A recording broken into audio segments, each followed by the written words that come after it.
Hi guys, welcome to Richard Cabile YouTube channel. In today's video, I will teach you how to forward calls to any available SIM on Samsung Galaxy A02. And okay guys, but before we start, kindly subscribe to my YouTube channel by pressing the subscribe button and the bell to notify you if I have new videos. Okay guys, let's start.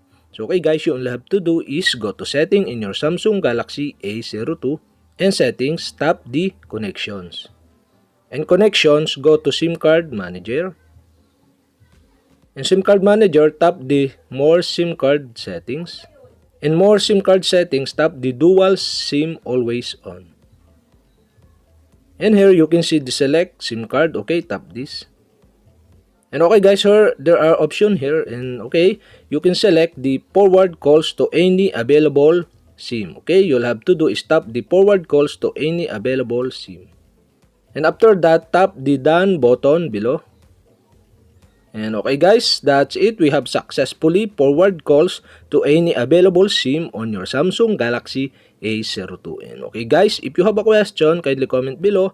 And don't forget to hit the subscribe button and the bell to notify you if I have new videos. Okay guys, thank you for watching.